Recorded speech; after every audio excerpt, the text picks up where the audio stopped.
அனைத்து நல்லவர்களுக்கும் வணக்கம். மீண்டும் ஒரு முறை ஃபினான்ஸ் செய்திகளில் உங்களை சந்திப்பதில் மிக்க மகிழ்ச்சி. நீங்க பார்த்துட்டு தமிழ் செல்வன் யூடியூப் சேனல். நான் உங்க தமிழ் செல்வன். சரி, லாஸ்ட் வீக்கே நம்ம மிஸ் பண்ணிட்டோம். பட் இந்த வீக் மிஸ் பண்ணக்கூடாதுன்றனால தான் முடிஞ்ச வரைக்கும் டேட்டா வந்து எடுத்துட்டு வந்திருக்கேன். ஸோ ஃபர்ஸ்ட் இந்த வீக் என்ன நடந்ததுன்னு வந்து பார்த்தீங்கன்னா, மார்க்கெட் நெகட்டிவ்ல தான் இருந்தது. அஃப்கோர்ஸ் உங்களுக்கு வந்து தெரிஞ்சிருக்கும். நிஃப்டி பார்த்தீங்கன்னா -1.09% இறங்கி இருந்தது. சென்செக்ஸுமே கிட்டத்தட்ட -1.06% தான். ஓகேங்களா? இந்த விஷயத்தை பேசும்போது இன்னொரு விஷயத்தையும் நான் வந்து பேசணும். லாஸ்ட் 1 மந்த், அதாவது ஜூலை மாதம் மட்டும் நிஃப்டி எந்த அளவுக்கு ஏறி இறங்கியிருக்குன்னு பார்த்தீங்கன்னா, ஆக்சுவலி இறங்கி தான் இருந்திருக்கு.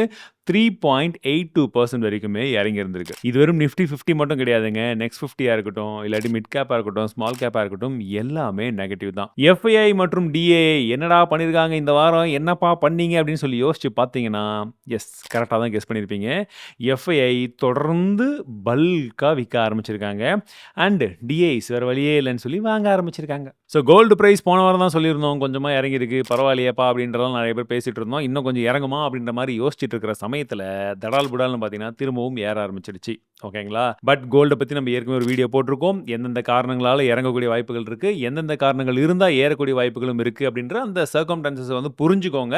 அது எப்படி பேன் அவுட் ஆகுது, ட்ரம்ப் தலைவர் என்ன பேச போகிறாரு, உலக நாடுகள் எந்த மாதிரி வந்து டிசிஷன் எடுக்க போகிறாங்கன்றத பொறுத்தும் இந்த கோல்டுடைய ஃப்ளக்சுவேஷன்ஸ் இருக்குன்றது முக்கியமாக தெரிஞ்சுக்கோங்க. That's not only for gold, it's also for silver. Okay, silver வீடியோவும் போட்டிருக்கோம். கோல்டுக்கு அடுத்தபடியாக சில்வர் என்ன பாச்சுன்னு பார்த்தீங்கன்னா, சில்வர் கிட்டத்தட்ட ஃப்ளாட்டாக தான் இருக்குன்னு நினைக்கிறேன். 1230 10 கிராம். ஆக்சுவலி ₹123 அப்படின்னு இருக்கு நார்மலான ப்ரைஸிங். இது நம்ம எந்த ப்ரைஸிங்லேருந்து சொல்ல ஆரம்பிச்சிருக்கோன்றது உங்களுக்கே வந்து தெரியும். சரி, அப்போ இந்த வீக்கில் எந்த செக்டார் தான்ப்பா நல்லா போச்சு அப்படின்னு சொல்லி யோசிச்சிங்கன்னா, எஃப்எம்சிஜி மட்டும்தான் 2.96% ஏறி இருக்கு. பட் மற்றது எல்லாமே செம்ம அடி விழுந்திருக்கு. லாஸ்ட் 1 மந்தாவும் எஃப்எம்சிஜி மட்டும் தான் கொஞ்சமாக நின்று இருக்கு. மற்றதெல்லாம் பயங்கர அடி. ஐடி எல்லாம் சொல்லவே வேணாம், 10.77%, ரியாலிட்டி எல்லாம் 8.95% சொல்லி பயங்கரமாக அடி விழுந்திருக்கு. லாஸ்ட் 3 மந்த்ஸில் IT and private banks negative, மீதி எல்லாம் ஓரளவுக்கு பாசிட்டிவ். இப்போ நம்மளுடைய முதல் நியூஸ் வந்தெல்லாம் சாஸ்திர சம்பிரதாயப்படி நம்ப விட்டாலும் அவர் நம்மள விட மாட்டார். ட்ரம்ப் நியூஸ் தான், வேற என்ன. ட்ரம்ப் என்ன சொல்லிட்டாரு கடைசியா, இந்தியா என்னுடைய நட்பு நாடு தான், எனக்கு பிடிக்கும், ஆனாலும் நாங்கள் ரீசெண்ட் டைம்ஸில் அந்த அளவுக்கு வர்த்தகம் பண்ணல. ஏன்டா வர்த்தகம் பண்ணலன்னா, அவங்கள்ட்ட டேக்ஸ் எல்லாம் பார்த்தீங்கன்னா உலகத்திலேயே யாருமே போடாத அளவுக்கு அக்கிரமான டேக்ஸ் எல்லாம் போட்டு வச்சிருக்காங்க அப்படின்ற மாதிரி எல்லாம் சொல்லிட்டு கடைசியாக ரஷ்யா கூடயும் அவங்க வந்து டீலிங் பண்ணினுக்கிறாங்க. ஆயில் எல்லாம் வாங்கிட்டு இருக்காங்க. நம்ம கிட்டலாம் எனர்ஜி இதெல்லாம் வந்து எதுவுமே டீல் பண்ண மாட்டேங்கிறாங்க அப்படின்றதையும் சொல்லி அதெல்லாம் நாங்கள் 25% டேக்ஸை போடுறோம், ப்ளஸ் அடிஷ்னலாக பெனால்ட்டியும் போடுவோம். அதுதான் ரஷ்யாவுக்கு வந்து இவங்க பார்ட்னர்ஷிப் வச்சு ஆயில் எல்லாம் இம்போர்ட் பண்ணுறதுக்கான பெனால்ட்டி. ஏன்னா மற்ற நாடுகளெல்லாம் ரஷ்யாவுக்கு எதிராக இருந்து எதுவுமே பண்ணாதப்போ இவங்க மட்டும் ரஷ்யா கூட நட்பு கொண்டாடிட்டு இருக்கீங்களா, நட்பு அப்படின்றத போல சொல்லி பண்ணிட்டு இருக்காரு. ஆக்சுவலி இந்தியாவுக்கு யாருமே சப்போர்ட் பண்ணாதப்ப சப்போர்ட் பண்ண one and only country Russia. அதனால் இந்தியா ரஷ்யாவை விட்டு கொடுக்க மாட்டாங்க. சரி, இதை இவர் இப்படி சொன்னதுக்கு அப்புறமா அடுத்ததாக என்னப்பா அப்படின்றத யோசிச்சு பார்க்கும் பொழுது யாருமே இன்னும் எந்த ஒரு முடிவும் எடுக்கல. இந்தியா சைடில் இருந்து இந்தியா பொறுத்து இருந்து காத்திருந்து பார்த்துக்கிட்டு இருக்காங்க. ஏன்னா ஒரு சைடில் யூகே கிட்ட நம்ம ஆல்ரெடி வந்து அக்ரிமெண்ட் போட்டுட்டோம், 0 டாரிஃப். EU கிட்ட ஆல்ரெடி பேசிக்கிட்டு இருக்கோம், அதுவுமே கிட்டத்தட்ட ரிசல்ட் வர்ற மாதிரி வந்து இருக்கு. ஸோ யூஎஸை மட்டுமே நம்மனா பருப்பு வேகாது, நம்ம வேற சொல்லி இடத்துலையுமே வந்து பருப்பு விற்கணும்னு சொல்லி இந்தியா முடிவு பண்ணி ஆல்ரெடி டிஸ்கஷன்லாம் அந்த நிறைய நாடுகள் கிட்ட போய்கிட்டு இருக்கு. இது டைவர்சிஃபிகேஷன். இருந்தாலும் அமெரிக்க சந்தை அப்படின்றது இந்தியாவுக்கு ரொம்ப முக்கியமான ஒரு சந்தை தான். அது எடுத்த உடனே வந்து இவங்க தபால் துபால்னு சொல்லி முடிவு எடுக்க மாட்டாங்க. மேலே கீழே பேச்சுவார்த்தை எல்லாம் பண்ணி இது பண்ணுவாங்க. சரி, இப்போ நம்ம முக்கியமாக கவனிக்க வேண்டிய விஷயம், இந்தியாவுக்கே 25%னா அப்போ மற்றவங்களுக்கெல்லாம் எவ்வளோன்னு யோசிப்போம் இல்லையா? இந்த சார்ட்டை பார்க்கும்போது உங்களுக்கு டிஃப்ரென்ஸ் தெரியும். ஆக்சுவலி இந்த லிஸ்ட்டில் இருக்கிறதுலையே அதிகமான டேரிஃப் யாருக்கடா இருக்குன்னு பார்த்தீங்கன்னா இந்தியாவுக்கு தான். பட் இனிஷியலாக வந்து ஏப்ரல் 2ஆம் தேதி வந்து டேரிஃப் அனௌன்ஸ் பண்ணார் பாருங்க, போர்டு தூக்கினது. அப்போ இருந்ததுலேயே அதிகமாக இருந்ததெல்லாம் வந்து பார்த்தீங்கன்னா EUக்கு சைனாக்கு எல்லாம் பயங்கரமாக இருந்துச்சா, எல்லாம் இப்போ பேசியெல்லாம் ஓரளவு கம்மி பண்ணிட்டாங்க. ஸோ இந்தியாவுக்கு இப்போ 25 இருக்குது. பட் எதுவுமே ட்ரம்ப்பை பொறுத்த வரைக்கும் முடிவில்லைன்றது உங்களுக்கும் தெரியும், எனக்கும் தெரியும், நம்ம ஃபினான்ஸ் நியூஸ் பார்க்கக்கூடிய கோடான கோடி இல்லை அந்த 30,000 பேருக்கும் தெரியும். ஸோ அடுத்ததாக ட்ரேட் டெஃபிசிட் இந்தியாவுக்கும் அமெரிக்காவுக்கும் எவ்வளோ இருக்குன்னு பார்த்தீங்கன்னா, ட்ரேட் டெஃபிசிட்னா ஒன்றும் இல்லைங்க. இப்போ அவங்க ஒரு பொருள் கொடுக்குறாங்க, நம்ம ஒரு பொருள் கொடுக்குறோம், இதுக்கு எவ்வளோ வந்து பணம் வந்து கை மாறுதுன்றது தான் மேட்ரு. ஓகேங்களா? இப்போ நம்ம அமெரிக்காவுக்கு வந்து இந்த பொருளெல்லாம் வாங்கிட்டு எவ்வளோடா காசு கொடுக்குறோன்னு பார்த்தீங்கன்னா $45.3 பில்லியன் தான் கொடுக்குறோம். ஓகே, அமெரிக்கா நம்ம பொருளை வாங்கி நமக்கு எவ்வளோ கொடுக்குறாங்கன்னு பார்த்தீங்கன்னா $86.5 பில்லியன். அதாவது அந்த அளவுக்கு நம்ம ஏற்றுமதி பண்ணுறோம், அதனால தான் கொடுக்குறாங்க. சேம் அளவுகள்லாம் இருந்து அவங்க அதிகமாகலாம் கொடுக்கல. ஓகேவா? அந்த அளவுக்கு கொடுக்குறாங்க.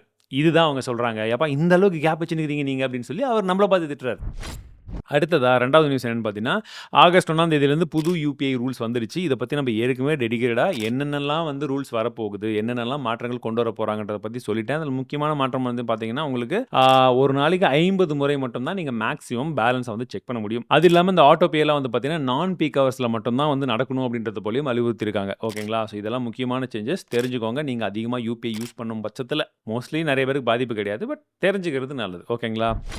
ஸோ செபி வந்து பார்த்தீங்கன்னா, ஐபிஓவுக்கு ஒரு சில புது கைட்லைன்ஸ் வந்து கொண்டு வந்திருக்காங்க. அது என்னன்றதையும் சொல்றேன். ஏன்றது சொல்லவே உங்களுக்கு புரிஞ்சிரும். முதல் விஷயம் என்னன்னா, 5000 கோடி மதிப்புக்கும் மேல வரக்கூடிய ஐபிஓல ரீட்டெயில் இன்வெஸ்டருடைய அந்த போர்ஷன் வந்து குறைச்சிருக்காங்க. எந்த அளவுக்கு ரெடியூஸ் பண்ணியிருக்காங்கன்னு பார்த்தீங்கன்னா, இப்போ 35% வரைக்கும் ரீட்டெயில் இன்வெஸ்டர் இருக்கலாம். பட் இப்போ 25% மாத்திட்டாங்க.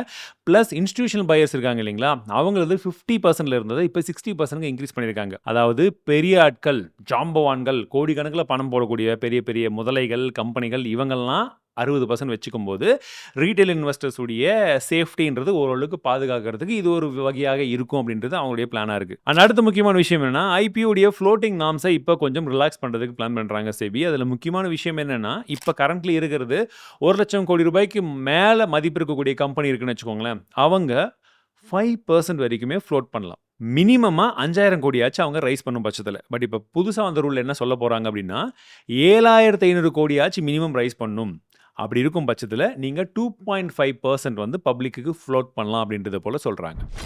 அடுத்த நியூஸ்ன்னு பார்க்கும்போது என்எஸ்சி இப்போ ஒரு புது லேண்ட்மார்க்கை கிராஸ் பண்ணியிருக்காங்க. 23 கோடி இன்வெஸ்டர்ஸ் அக்கௌண்ட்டை வந்து அவங்க கிராஸ் பண்ணியிருக்காங்க. அதில் லாஸ்ட் 3 மந்த்ஸில் மட்டுமே 1 கோடி அக்கௌண்ட்ஸ் வந்து கிராஸ் பண்ணியிருக்காங்க. ஓகேங்களா? அச்சீவ் பண்ணியிருக்காங்க. அதில் 11.8 crore வந்து பார்த்தீங்கன்னா யூனிக் ரிஜிஸ்டர்ட் இன்வெஸ்டர்ஸ். ஓகேங்களா?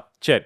இப்போ இதில் டாப் 5 எந்த ஸ்டேட்ல அதிகமான அக்கவுண்ட்ஸ் வந்து ஹோல்ட் பண்ணிட்டு இருக்காங்க அப்படின்னு சொல்லி பார்க்கும்போது மகாராஷ்டிரா, உத்தரப்பிரதேஷ், குஜராத், வெஸ்ட் பெங்கால், ராஜஸ்தான். சரி, தமிழ்நாடு எங்க இருக்குன்னு பார்க்கும்போது ரீசெண்டாக வந்த டேட்டால இல்ல.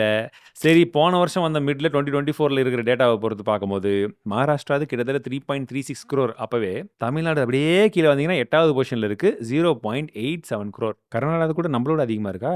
ஹோப்ஃபுல்லி நம்மள மாதிரி இந்த ஃபினான்ஸ் நியூஸ் எல்லாம் பார்த்து நாலேஜ் கேதர் பண்ணி இன்னும் நிறைய பேர் வந்து என்ன ஏதுன்னு புரிஞ்சுக்கிட்டு மார்க்கெட்டுக்குள்ள என்டர் ஆகுவாங்கன்றதை எதிர்பார்க்கலாம். புரிஞ்சுக்கிட்டு.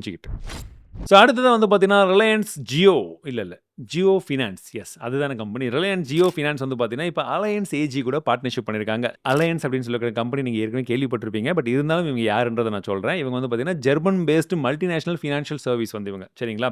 கிட்டத்தட்ட 70 கண்ட்ரிக்கு மேலே இந்த கம்பெனி வந்து இருக்குது. ஆனால் இந்த கம்பெனி ஏற்கனவே நீங்கள் கேள்விப்பட்டிருப்பீங்க. எங்கே? பஜாஜ் அலையன்ஸ்னு சொல்லி நம்ம நாட்டில் ரொம்ப வருஷமாக இருந்துச்சு இல்லைங்களா?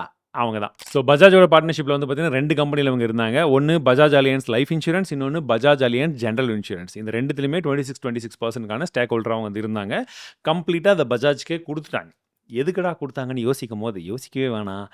ரிலையன்ஸ் தாதா வந்துட்டாரு. ரிலையன்ஸ் ஜியோ கூட பார்ட்னர்ஷிப் பண்ணி இப்போ வந்துட்டாங்க. 50-50 பார்ட்னர்ஷிப் ஜாயிண்ட் வெஞ்சரோட உள்ள என்டர் ஆகுறாங்க. சரி, இவங்க எந்த செக்டரில் என்டர் ஆக போகிறாங்க?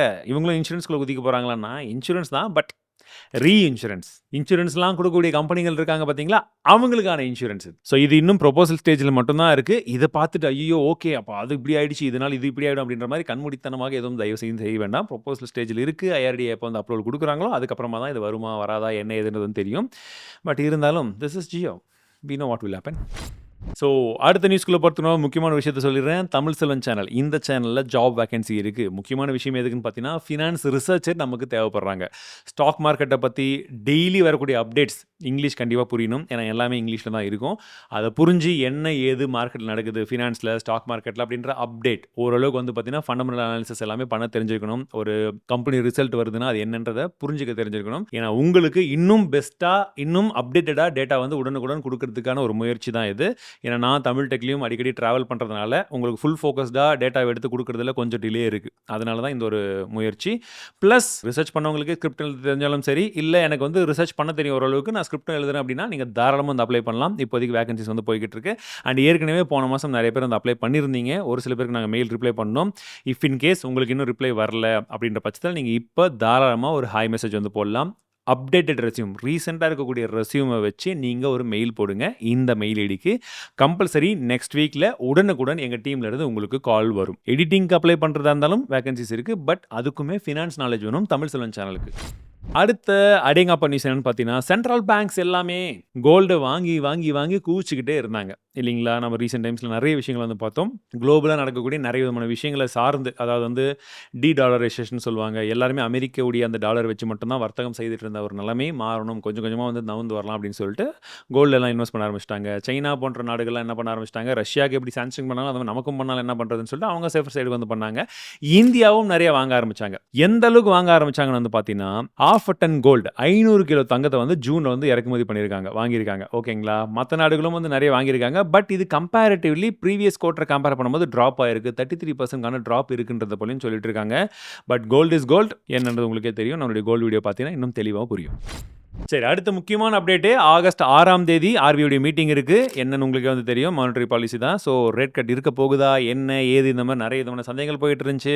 ஸோ இப்போதைக்கு எல்லாம் நிலைமை ஓரளவுக்கு கட்டுக்குள்ளே தான் இருக்குது. அதனால் ரேட் கட் இருக்காதுன்றது போல் நேற்று வரைக்கும் சொல்லிட்டு இருந்தாங்க. பட் இந்த இப்போ நியூஸ் எடுக்கும்போது எங்களுக்கு இன்னொரு அப்டேட் வந்துருச்சு. 25 பிபிஎஸ் வரைக்கும் ரேட் கட் வர்றதுக்கான வாய்ப்புகள் இருக்குது. தீபாவளி சீசன்லாம் வருது, தசரா சீசன்லாம் வருது. கொஞ்சம் பணப்புழக்கம் பெட்டராக இருக்கணும் அப்படின்றதுனால இதுவும் கொஞ்சம் பாசிட்டிவாக வந்து ஒரு மூவாக இருக்கிறதுக்கான வாய்ப்புகள் ரொம்ப அதிகமாக இருக்குது. பட் இன்னும் கன்ஃபார்ம் ஆகலை, ஜஸ்ட் லீக்ஸ். இந்த வாரத்தோட ஃபினான்ஸ் செய்தி கண்டிப்பாக உங்களுக்கு பிடிச்சிருக்கும்னு நினைக்கிறேன். தொடர்ந்து இதே மாதிரி உங்களுடைய ஆதரவு இருக்கும் பட்சத்தில் இன்னும் நிறைய நம்ம செய்யலாம், சூப்பராக பண்ணலாம். பட் அது எல்லாத்துக்குமே உங்களுடைய ஃபீட்பேக்ஸ் கண்டிப்பாக வேணும். வீடியோ பிடிச்சிருந்தா லைக் பண்ணுங்கள், பிடிக்கலாம் டிஸ்லைக் பண்ணுங்கள். என்ன பிடிக்கலன்னு சொல்லுங்கள், இல்லை என்ன பிடிச்சிருக்கு, எப்படி மாற்றலாம், இன்னும் எந்த மாதிரி இந்த ஃபினான்ஸ் நியூஸை எந்த இன்க்ரீஸ் பண்ணலாம், மணி சீரிஸ் எப்படி வந்து வீக்லி பேசிஸில் வந்து கண்டினியூ பண்ணலாம், மணி சீரிஸில் ஏதாச்சும் வீடியோ வேணும் அப்படின்னாலுமே நீங்கள் தாராளமாக கமெண்ட்ஸில் சொல்லலாம்.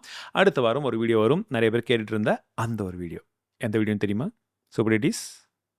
மீண்டும் அடுத்த சந்திக்கிறேன். வாழ்க தமிழ்.